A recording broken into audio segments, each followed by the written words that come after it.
Good news for those divorced in the state of California. Well, hindi naman maganda na divorce. But kung kayo po ay na-divorce na, then nandiyan na yan, di ba?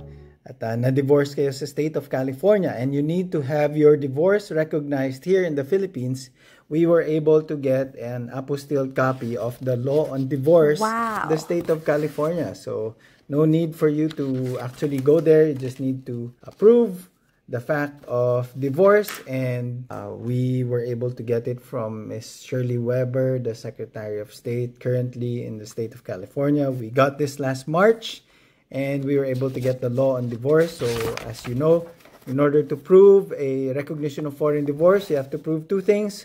One is the fact of divorce, and the second is the law on divorce. And with this document, you only need to get an apostilled copy of the finality of your divorce, and we can already provide the law on divorce for these proceedings.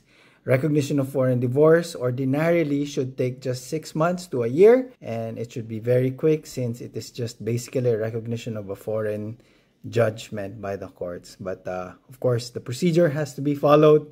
But this is just something that we did for our fellow kababayans there in the United States who got divorced in California. Marami kasi tayong Pilipino sa California. And let me know if you want me or our firm to get the law on divorce sa bansa ninyo. And let's see if it's possible.